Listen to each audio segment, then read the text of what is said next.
Let's it is about two after the hour. We're gonna I know some people are still flowing in here, but we're gonna get going. We've got a lot to cover today. It would seem like, oh, they're gonna talk about 7 questions. How in depth could that possibly be in an hour? But do the math on that, and we're gonna be moving pretty quickly here. But these questions that we're gonna deal with are really designed to get you thinking. And as always, I know some of you have been in our webinars before, but it bears repeating. We love your involvement. So when one of us is talking, the other one is monitoring the chat room. And we also don't mind if you just chime in when we say, hey, open the mics up and go ahead and chime in. Because I think that with some of the smart people in this room, we've got lots to learn from each other. The important thing with today, I think the important takeaway that you're going to find is that this is really a strategic thinking kind of day. Okay. The questions we're going to discuss or we're going to throw out to you are really designed to help you plan for what's coming in the future. So often we get stuck making decisions related to our people and our culture and our organization based on what's going on right now. And certainly we have to consider current events when we're making those decisions. At the same time, though, if we really want to impact our organizations, we also need to be thinking in the future, say 3 to 5 years out. Okay. And these are the things that we want to talk about today. What's coming down in your industry that you need to be thinking about when it comes to whether it's people development, recruitment, the organization or the development of your organization, the culture, what's happening and what's changing in the industry. I just had a fascinating talk with one of my clients yesterday. They're an architecture firm, and so that's a predominantly male industry, right? There's not a whole lot of female architects running around. There's even less female partners in these firms. And so this particular client actually has 2 female partners, and I was speaking to one of them yesterday about this dynamic. And it's a changing thing in their industry, right? That there are more women going into architecture and there's more women rising up through the ranks in those professional services firms. And so to me, that's a trend in their industry. So that's the kind of thing that we want to think about, that, well, if we were in the architectural services industry and we know there's more women coming in, it's one thing to recruit those women out of college. How do we develop them in a currently male-dominated industry, right? So that's a strategic thought. That's the approach we're going to take today. Okay, how do we apply these 7 questions to where our organization is currently and in the industry that we're in? So, what are we going to talk about today? Well, we want to talk about kind of future-proofing our workforce, right? How do we future-proof the company so that regardless of what is going on in industry, in the economy, what have you, that we can be on point with where our organization is headed. And so we want to think about the future of our industry and the future of our companies today. I am going to ask real quick if folks could mute. I have you unmuted, but I am getting a little bit of feedback. So if someone doesn't mind, if you don't mind doing that, folks are still popping in too. So forgive me for being a little disjointed. We got all kinds of stuff happening here today, which is good. So here's what we're going to talk about today. Our advances in technology, making your low-tech business high-tech in a hurry. Or maybe you've got a high-tech business and you're like, whoa, we got to slow the freight train down, especially when it comes to AI. And so are there things going on, again, thinking about your industry, but even in the economy as general, related to technology that are either slowing you down or you need to put the reins on? Okay, we're going to talk about those things today. Of course, we're all seeing higher customer expectations. I mean, I think this is some of the fallout from the pandemic and being locked down and service being really all anyone had to offer at that point in time. We're getting groceries delivered and whatnot. And so we're seeing these higher levels of expectations putting a lot of pressure on our people, especially if you're in a very customer focused environment, whether it be like a retail sort of environment, certainly banking, a direct customer service, maybe with an accounting firm, those kinds of things. There's a lot of pressure on our people right now because if they don't smile just the right way, there's some bad review going online, right? I mean, everyone is quick to complain today. And so we're going to address that stressor that's on our workforce. And finally, if you want to look at how you can provide better customer service, again, whether you are a pure end user type customer focused company, or you're just dealing with your vendors and maybe you're a wholesaler going to a middleman kind of thing. How do we do this with keeping our costs down and yet keeping good margins, right? That all comes back to our people. We know that our people are the single biggest cost for us. And so how do we do that? How do we make sure that all of these things are coming together? That's what's in store for you today. So I hope you're excited as we are to talk about this. So here's our agenda. We're going to look at why your industry might be changing faster than your talent skill sets.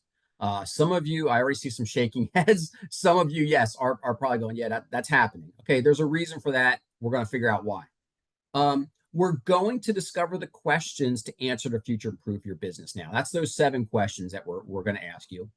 And finally, we're going to explore how to hire the workforce you need to stay competitive in the future, right? So it's not just about filling seats today. How do we get the talent we want to make us successful tomorrow?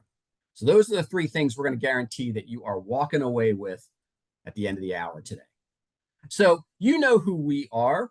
And if, you know what, was anyone on last month? Raise your hand if you were on the webinar last month. Do we have any repeaters from last month? I don't know if we do or not, because I wasn't here. Well, if you weren't here last month, and Paul is smiling, he knows where I'm going with this. They played a trick on me. So I was on vacation last month. Paul did the webinar alone. And because I happened to be in London, they photoshopped my picture to make me look like John Lennon. And then they thought that was a lot of fun. Well, apparently a lot of the attendees thought that was funny too. But anyway, my picture is back. I'm Ed Crow. I am your talent transformation expert, working with companies to achieve 8-figure growth. I do not aspire to be related to John Lennon. I can't sing a lick and I can't play an instrument. Last weekend, we were out in Cleveland at the Rock and Roll Hall of Fame. We were messing around and my daughter, like different instruments, my daughter looked at me and she's like, "Dad, you got no rhythm." I said, "That's right. I got nothing." So, so I will not be leaving anytime soon to pursue a musical career. Paul, what do you got? Well, first, Krista was here, and she said it was a highlight of her day. And you were actually at the Beatlemania Museum at that I was moment. actually, So yes. that's why we did that. Yes, I was. I was a little jealous. Yeah. Anyway, so Ed and I we're connected from a few years back, and it's because Ed's so strategic, which is appropriate to this webinar. But he was on it was a telesummit with my good friend Majid, and he was working on his speaking business, and he thought I should bring some more storytelling into my business, and for that matter, to my clients, because the one thing that we don't know what the future holds, but the one thing we do know about the businesses and our visions is if we tell a good story, people will follow us into the future, and that's really what what thinking strategically about the future is about and what your employment brand is all about. And so that's why Ed and I work together. I work on those stories with them, and we'll be working on that today as well. All right. Oh, and next month, okay, so we've got 8 retention and motivation strategies to steal talent from the big boys. So we came up with this title just because we've had some clients that have thought that they had trouble competing with bigger companies, engineering firms that couldn't. They felt that the bigger firms were getting all the good talent, and what we've shown them is that using storytelling to show what people are getting, the ones that really love it in their company, they're able to attract exactly the right people they need. So it's a combination of these factors of knowing your own company story, what the culture has to say about who you are, and marketing that to attract exactly the right people for today and for tomorrow. Yep. So don't miss that one. Get it on your calendars. So let's hop That's not into. Ed in the picture there. That's not me in the picture. No, no, I don't have I would have, if I was a criminal, I would have such horrible anxiety that I was going to get caught that I would get caught. So I definitely have to live the straight and narrow here. Um, so let's talk about our first question that you have to ask to future proof your business. So the first thing you have to ask yourself is, where are you hurting the most? Now, when I ask this question of people, a lot of times they'll say, well, Ed, I just need bodies. Like, I'm short 20 people, 30 people, whatever it happens to be. Okay. But that's a symptom, right? I'm short people. I want to know where you're hurting, right? So you go to the doc and you say, Doc, my elbow's sore. Your doctor doesn't automatically diagnose you, right? The doc will poke and prod you, maybe get an x-ray, an MRI, run some tests, whatever, till they figure out where the pain is coming from. Okay. So the shortage of talent, which Paul and I've talked quite a bit about in this webinar series, has its roots in a lot of different areas, some of which we can't control. Okay. But I want you, when you ask yourself this question, to say, okay, if I'm short people, why? And in that why, what can I control? Am I short people? As in, as I hear all the time, I'm just short bodies. I need bodies in here. Okay. Well, that's one thing. Or are you short certain talent? Those are two different things. You can be short people and you can be short talent. Maybe it's both. Maybe you're hurting in your bench strength.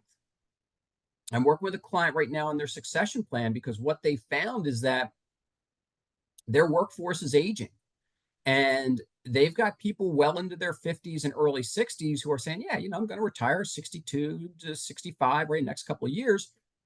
And they don't have the bench strength ready to go. They're relatively fully staffed. They are a profitable company, but yet that's a pain point for them. And so even though they're probably starting their succession planning a little too late, the fact is they're doing it. And so they're trying to eliminate that pain. So when you ask yourself this question, don't just think about it in terms of staffing. Think about it in terms of your talent development. Think about it in terms of your messaging. Think about it in terms of your culture. This would almost be the weakness if you were doing a SWOT analysis, right? What are my weaknesses right now? And what do I need to fix? We've been hearing for a couple of years now that we're going to go into a recession. Whether we are or not, who knows? Maybe some industries are, some aren't. But one of the things that happens, and those of you that are long-term HR folks in the room today know this. What's the first thing that a company cuts out when a recession happens and they got to tighten their belts? Go ahead and throw it in the chat. What's the first thing a company cuts out?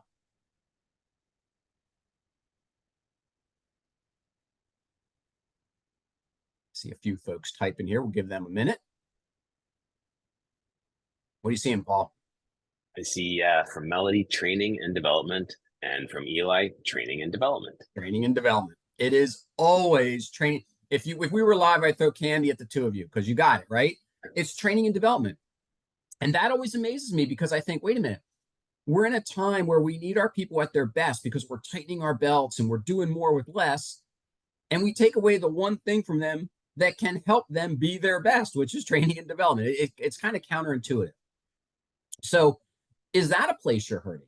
Are you hurting in the training and development of your people, right? So there's no limit to how you answer this question as long as you're open-minded about it, right? If you're hurting for customers, okay, that could be a people thing. Maybe your sales staff is not where it needs to be. One of my clients right now, I'm working with their senior sales executives on their leadership skills, specifically because they're not hitting some of the goals that they have. And they're saying, wait a minute, these people have been trained but are we maybe not holding them accountable and putting them in a position to be successful, right? And so we're working with them on their leadership skills so that they can better lead their frontline teams. So they identified that as a hurt earlier this year. So those are just a few examples of how you might answer this particular question for yourself. But this one's an important one, not that the others aren't, but we put this one first specifically because I think this is the one that if you can answer this and then solve those answers or implement those answers, the solutions to those answers, you may see the absolute biggest impact for your efforts here. I alluded to this a little bit, but when you're thinking about where you're hurting, one of the things we have to think about then is, are we considering the talent we're going to need down the road, say 3 to 5 years? How is our industry going to change? How is technology going to change? How is our organization going to change? What is coming through, right? So one of the things, my wife works at UPS, has been there for her entire career, 30 plus years, and they have changed massively in how they have their sales team structured and how they're delivering service from not from the driver's side, but from the behind the curtain side, right? And the reason that it's happening, at least in my opinion, is they're changing the way that those sales executives interact with the customers.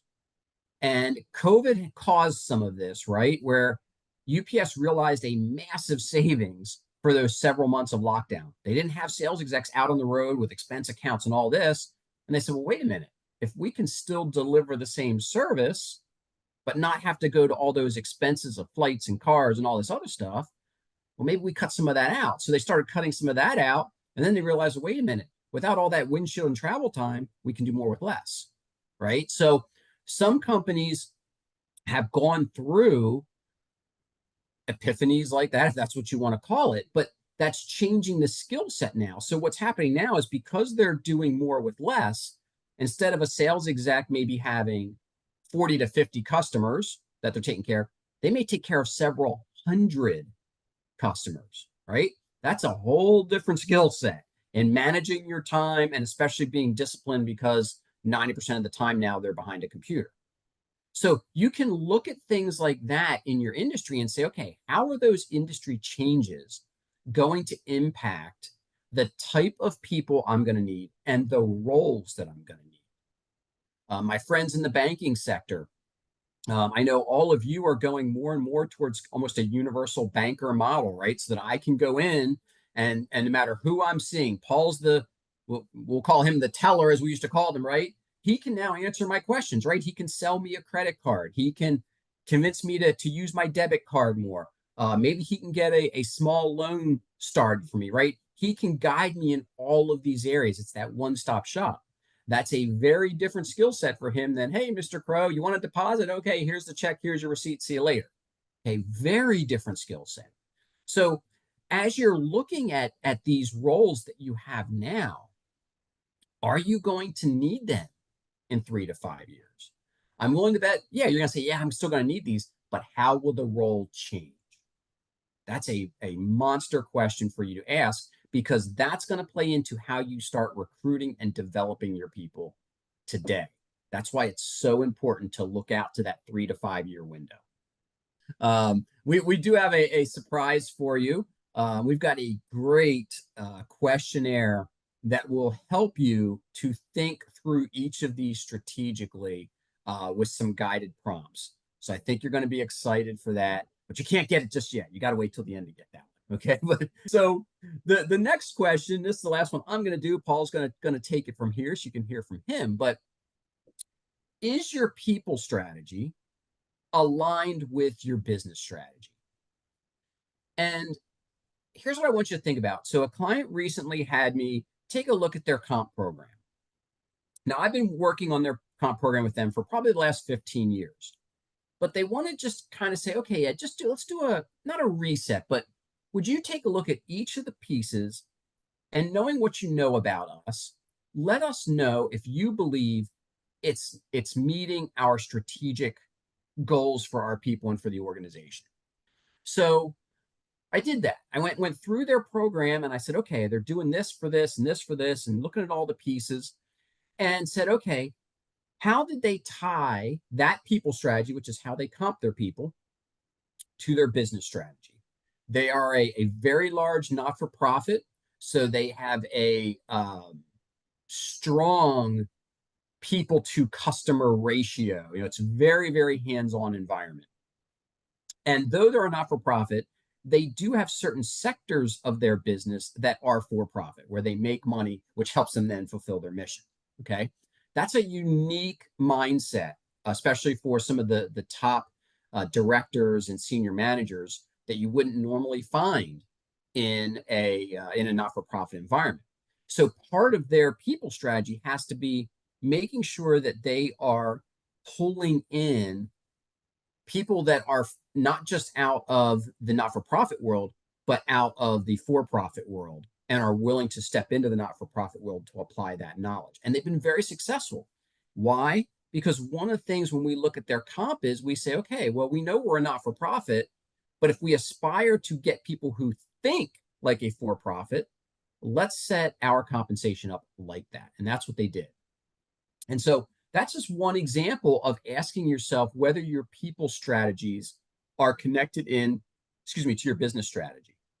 So often, I take a look at a strategic plan, and of course, you'll find the normal things in there. We want market domination. We're going to release this new product, this new service. We're going into this geographical market, whatever it happens to be. And that's all great stuff. And then there's nothing in there about the people side of it and how the people are going to help the business execute on the strategy. That's where that alignment comes in. And so what you don't want to get yourself into is a situation where I love this example, and all my examples, I don't make them up. They're too good to be not true. Is actually, for those of you been in HR a long time, you know what I mean. There was a call center, right, that preached one call resolution. And which meant they wanted, again, if I called Paul and Paul was in the line, he was empowered to handle my complaint, my issue, or whatever. That was their message, right? The problem was that Paul got a bonus for how many calls he took in an hour, right? Again, that doesn't make any sense. If we're telling Paul, hey, make sure you take care of the customer at all costs, but then he's incented to get me off the phone as quickly as possible so he can take another call, human nature says he's likely to get me off the phone so he can take the next call. Okay. That's an example of a people strategy that's not aligned with a business strategy. Okay. You may have some things like that going on in your organization. Maybe you haven't thought about it. Maybe you haven't looked at it. It's been one of those things like, oh, we've kind of always done it that way. But this is a question that when you ask it, I want you to get that we've always done it this way out of your mind. Ask, why do we do it this way? Is it still working for us? I'm sure it worked at one point in time, but is it still working for us? And if it is, great. If not, what do we need to do to pull those two together? All right. And I really I like the way that when we worked on this webinar and on this section in the book, I really like how it's combining the strategic aspect of HR and the business strategy and vision, because right now in we're in a time where we don't actually know what the future is going to look like. Things are getting disrupted so fast, and these changes are putting a lot of people on edge. People are having a hard time dealing with the uncertainty. So if we can create some certainty for them, it really is attractive. Yeah. So as we move into this fourth question, how prepared are you to manage the needs and expectations of a diverse workforce? Well, we're all addressing the DEI initiatives and all those aspects of things. However, here what we're really talking about is the fact that we have 5 different generations in the workforce at this moment. There's such a range of people, and they come with different skill sets, different knowledge, experience, and expectations. And these generations are getting shorter because technology is changing faster, and what people grow up around and the era in which they're born is greatly impacted by the the innovations and technology that they're exposed to at the time. So right now, with the massive disruption of AI and automation and just whether people are going to be relevant or not, we have to be thinking about how we can, first of all, make our businesses relevant and stay relevant and have our vision and mission be relevant into the future, but also attract the right kind of people with the right skill sets and keep them so that we can deliver on this. So, the diverse workforce, we need to understand the expectations that each generation has and how they are adapting to the changes that are happening right now. So, if we think to, realistically, the oldest generation in the workforce is would be the boomers. There might be a person from the silent generation or two around, just because they want to stay active and keep contributing. But for the most part, we're dealing with boomers, and they may or may not be exiting because we're living longer and we're healthier and able to contribute longer. So we can't assume that everybody's going to be gone. But there's also roles that they might be the best suited for in our organizations.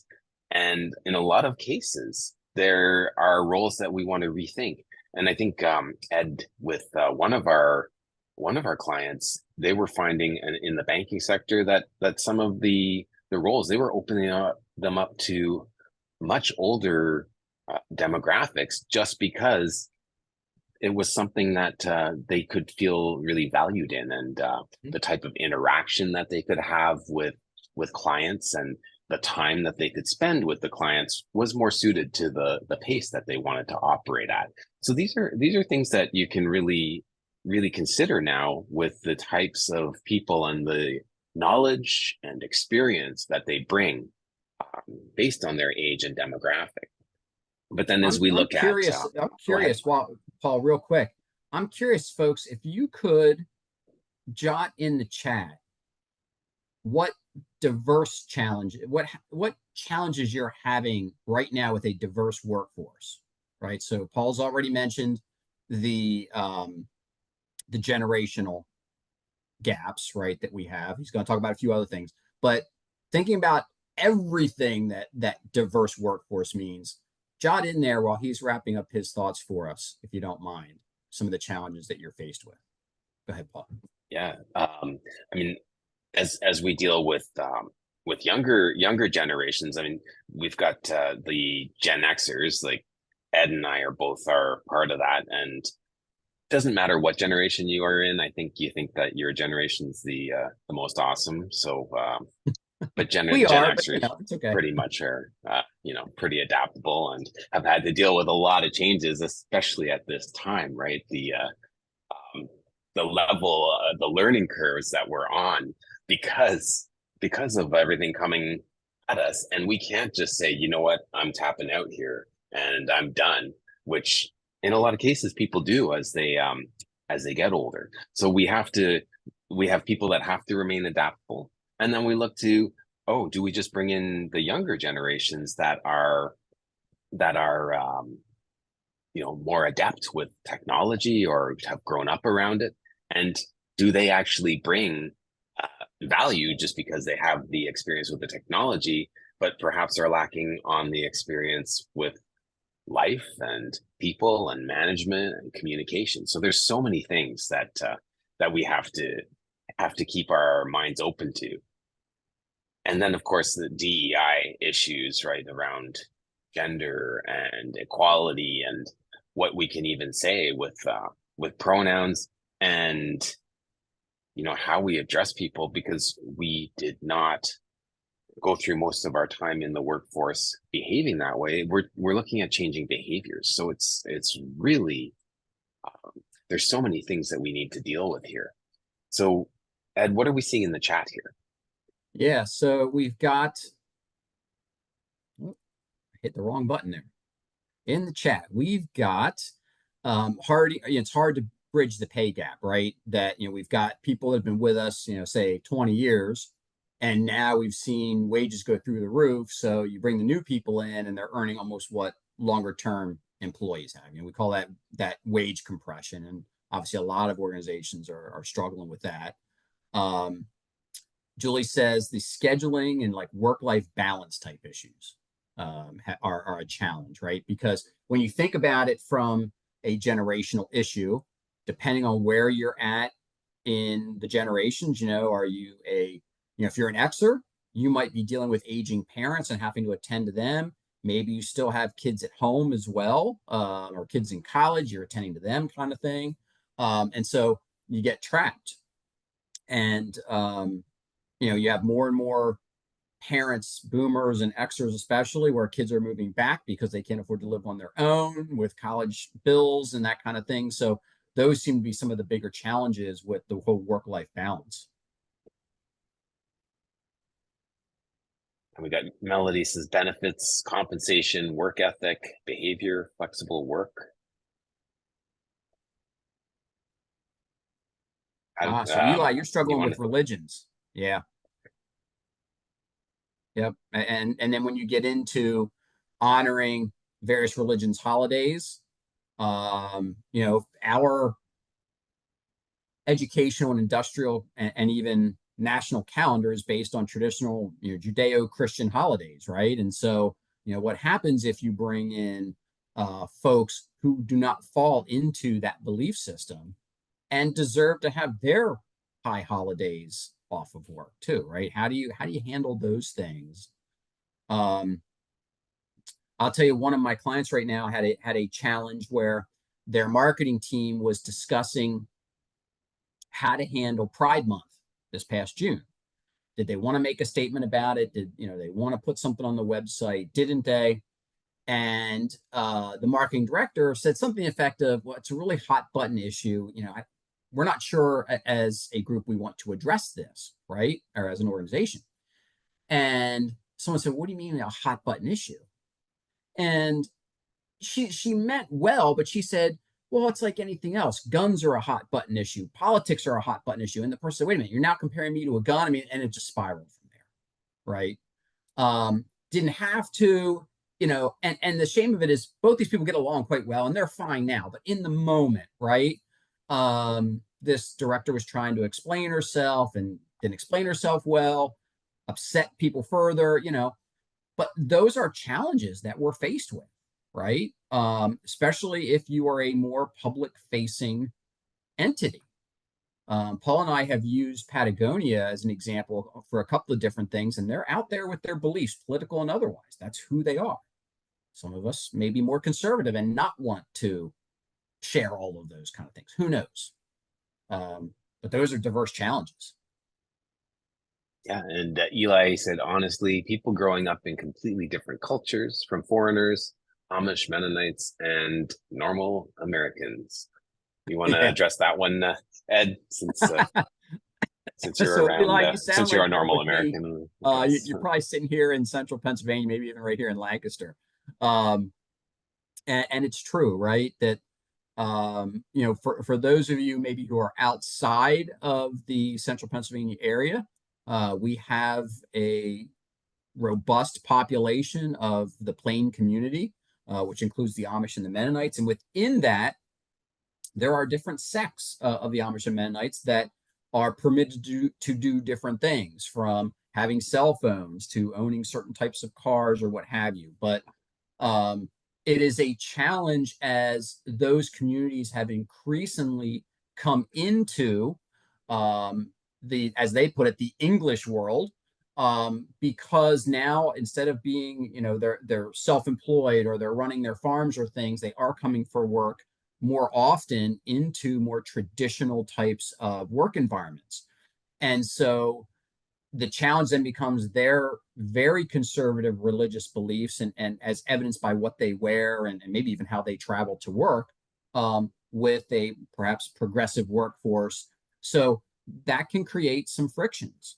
And one of my long-term clients, they've got say like 8 different languages represented in their workforce. That's how many different nationalities that they have. And so, Eli, you're right. I mean, the religious thing is second only, I believe, right now to the gender issues that we're facing in the workplace, right?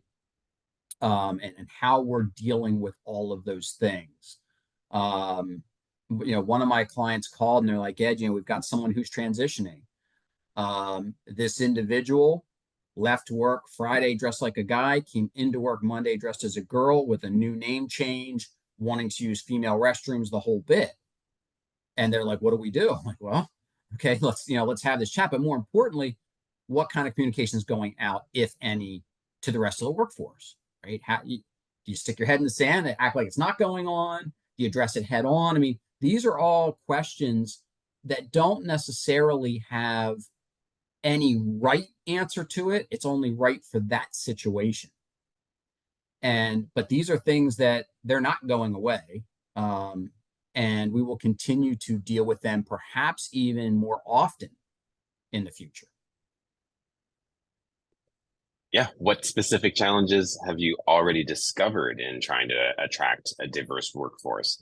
So it's not just in dealing with the ones you have, but if you're putting the message out, what what are you saying about your workplace that makes it enticing to people of all walks of life and with different beliefs and experiences of themselves? How do you show that you're inclusive, or how do you manage or navigate belief systems that your organization may have that you're determined to stay stand strong in?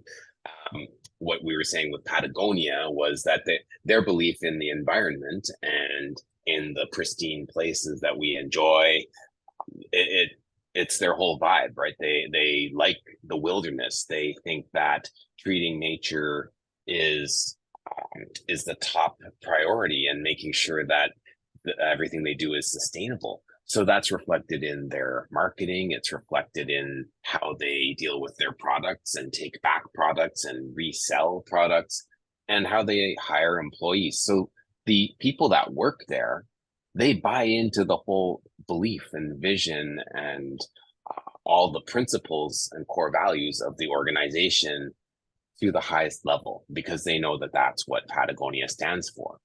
And anybody, any organization, no matter who you are, what you believe in, you can put together your beliefs and values and vision into your employment brand so that it's reflected in the type of people you attract. No matter who you are, no matter what you believe in, there are people out there that will be attracted. It's not going to be all the same people, and for sure you will exclude people.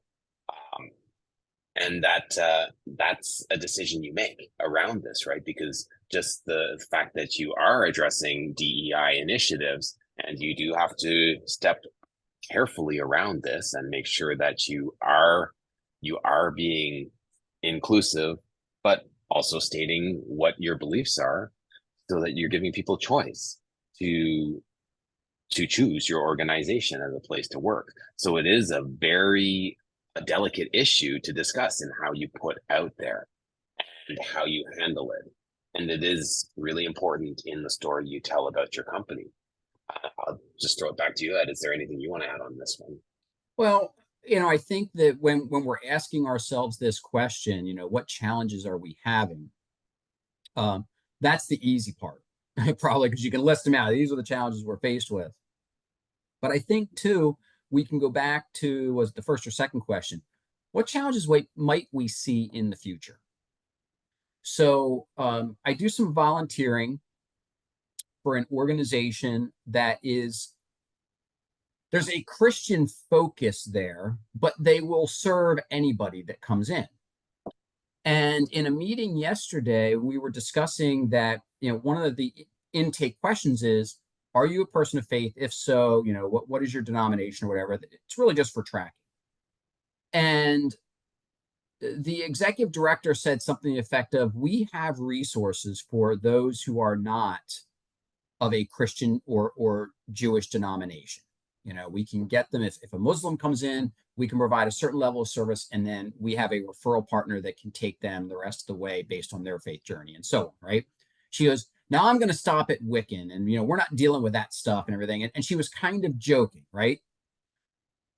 But Wiccan comes in the door and wants some services. So a couple of us looked and said, are you saying you're turning that person away? Now maybe that's an extreme example, okay? But the reality is, what does extreme even really mean? Okay. And so if word gets on the street that you don't hire women, you have a problem. If word gets on the street that you don't hire Hispanics, you have a problem. But are we applying that same level to, well, if someone has a particular sexual orientation, a particular religion, a person has a disability, whatever, do you want that reputation, right? Of course not. We don't want any of those reputations. And so how we attract and the challenges around this attraction a lot of times can come to the language that we're using, the pictures and the messaging that we're using, and the people who are actually interacting with our candidates and those in the community that could be candidates for us. Do we have a diverse group of people going out and recruiting? And diverse in every sense of the word.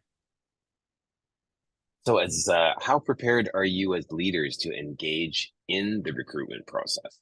And this, I think, for many of us here in the in HR, we know, yeah, of course, we need the leaders involved in this because there are decisions that absolutely need to be endorsed, and it needs to come right from the leaders, and they can't just be throwing it at us and saying, just handle it, but do it your way without bringing me in. So we need to make sure that the leaders are engaged. And Ed, I told you I was going to bring you back in here for this Yeah.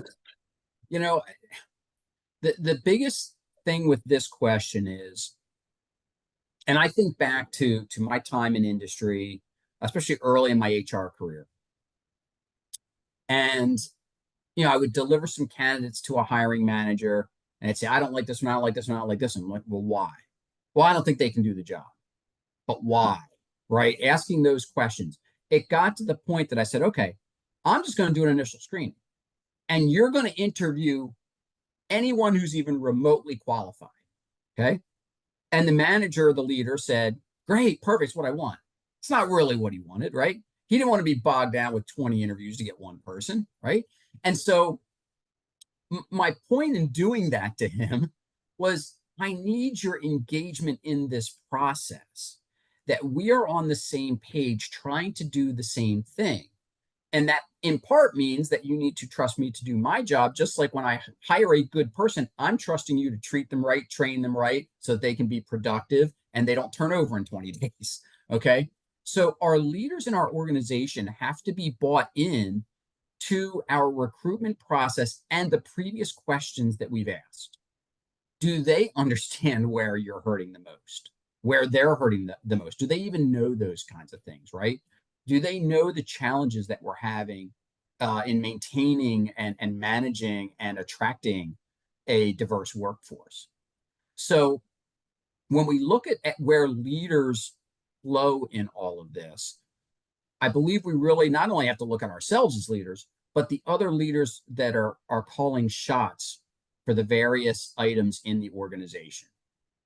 And you could even take this one step further and say, how prepared are your leaders to engage in people processes, not even just the recruiting process? Do they take performance management seriously? You talk to any supervisor, the time of year they hate the most is performance management time. They hate filling out the form. They hate doing all this stuff. And I get it. It is a bureaucratic nightmare. I get it. Yet what better way to tell our people what's going on than, hey, let's sit down and have a performance discussion. Okay. Are they prepared to engage in that, even with some of their employees who they may not be comfortable interacting with because of a diversity issue, let's say?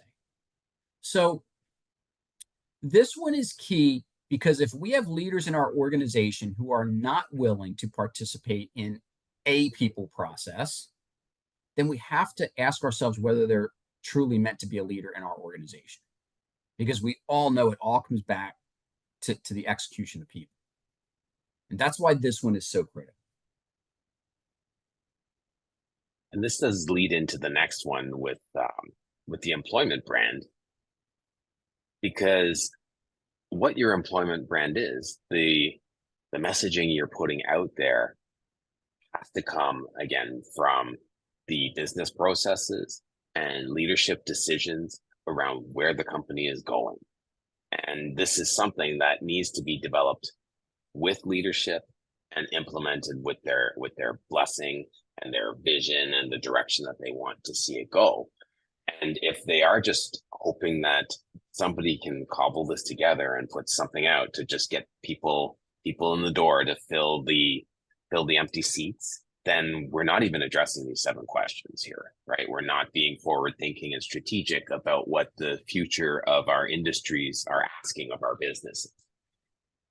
So it's a time to revisit the employment brand and see, is it still appropriate and relevant? How do our core values, our vision and mission align with the people we're trying to attract? And in a lot of cases, companies have been refreshing their visions and missions and core values, bringing their company up to date, because things have changed so much since the pandemic. And since 2020, we've seen a real change in the workforce. So you have to refresh these things and make sure that they reflect who you're trying to attract and what will be appealing to them. So this is a time where we say pull out your employment brand. What are the collaterals that you're using to post on all the places that you are recruiting, like on the job boards, on social media, on LinkedIn? What messaging are you using when people are talking at different trade fairs and universities? How is your company being talked about to be appealing to the diversity of candidates out there?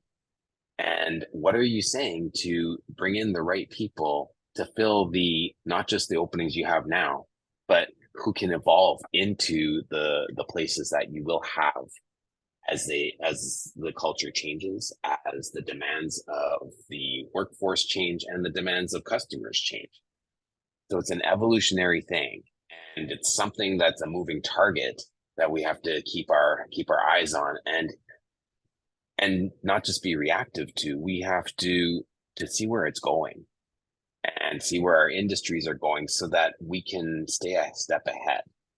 And that's why we have this webinar here on the 7 questions you have to ask, because we're getting you to put your thought into the future and to think about what could be coming our way so that you can actually be a leader and take a leadership role. And this is a really interesting place to be, and where storytelling comes into place big time, because the future is uncertain.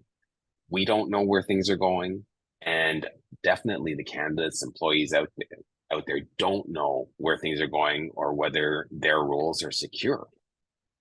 And as leaders, it's up to us to tell a story that's inspiring and engaging and gets people to believe in our vision and where we're going so that they'll follow us. Because that's a true leadership skill, right? You can take people off the end of the earth to a whole new world because of the story you tell. And this is where an employment brand is so critical, and where refreshing it and making sure your story is addressing these instabilities and uncertainty and all the things that people are looking for answers around. So important questions to ask are, around diversity, like how are we attracting those people? What do we have for them, and why would they say yes to us?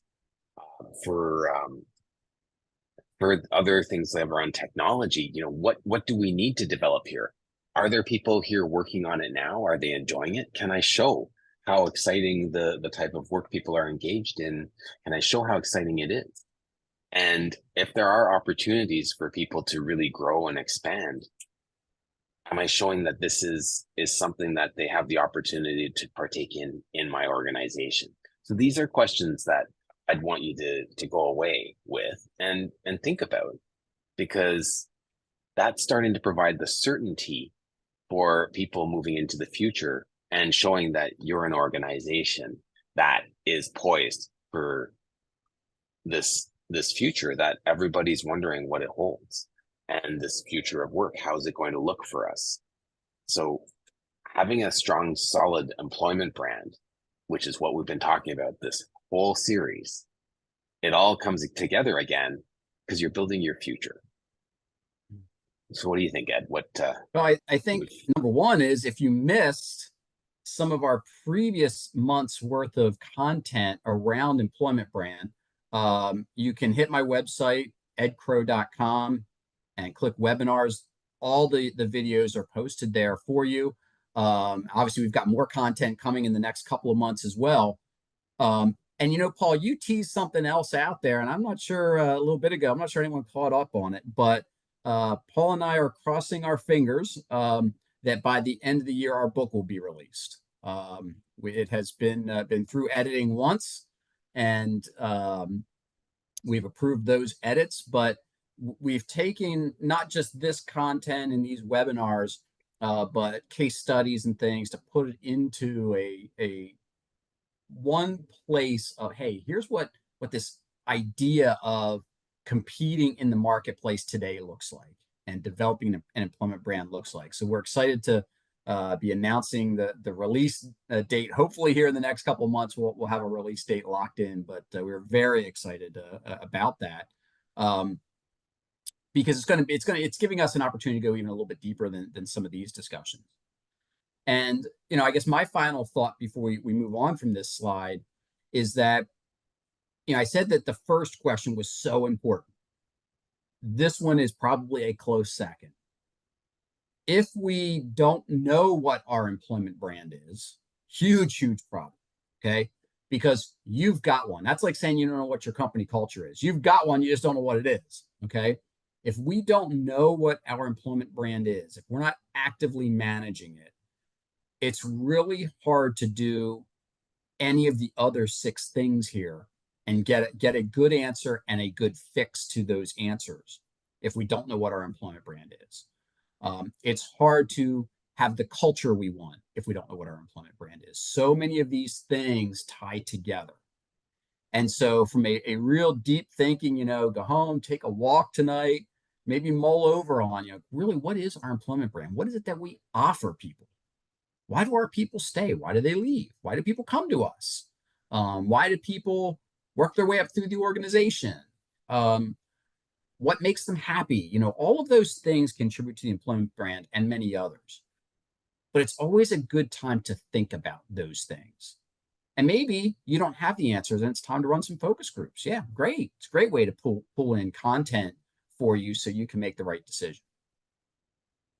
So before we wrap up, I promised you a juicy tidbit. Paul teased it. We have a strategy handout for you. And all we ask in return is tell us how we did today. You don't get put on a list you don't want to be on, none of that jazz.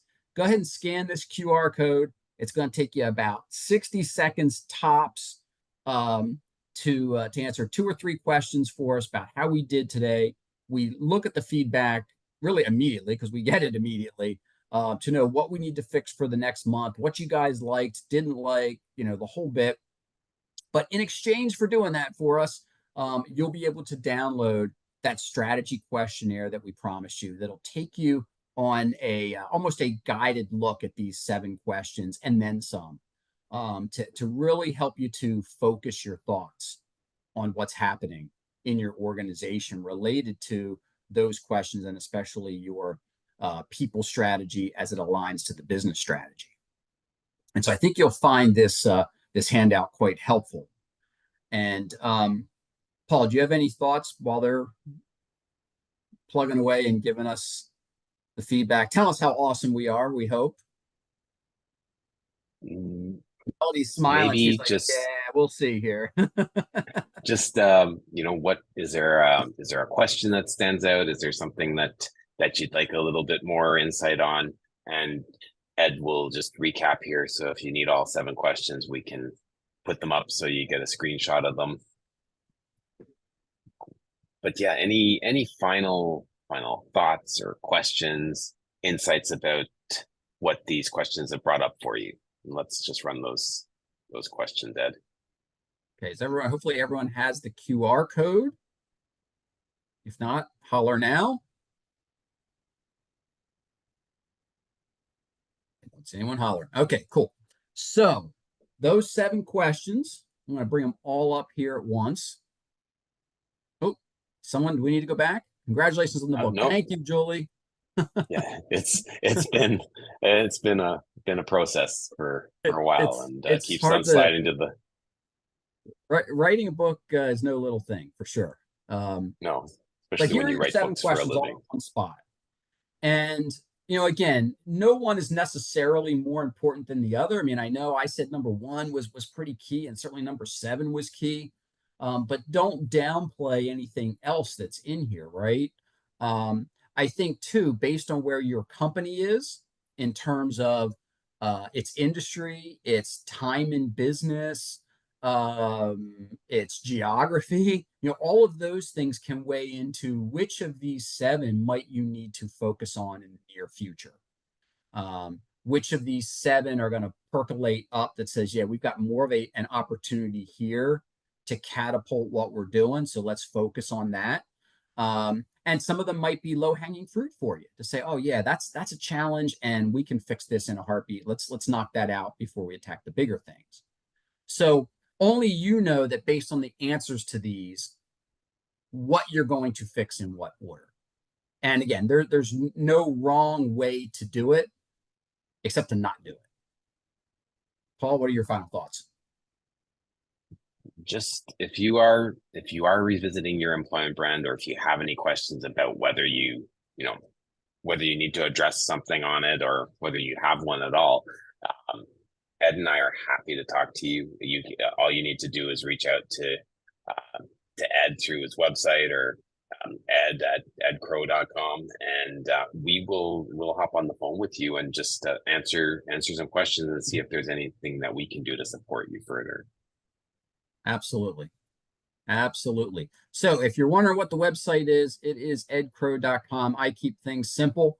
So you can hit that for 2 things. One, if you've missed other content and you want to hit that, again, just hit my website, go up to webinars. You'll see the list there. You can rewatch.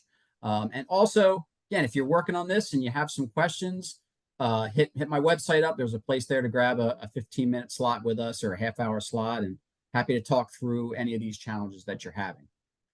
So we are at the top of the hour. I want to thank you again. It's good to be back in the seat with you. I know Paul did an awesome job in my absence last month, but we also know we're better when we're together. So we thank you for your time this afternoon, and we look forward to seeing you next month for the 8 retention and motivation strategies to steal talent from the big boys.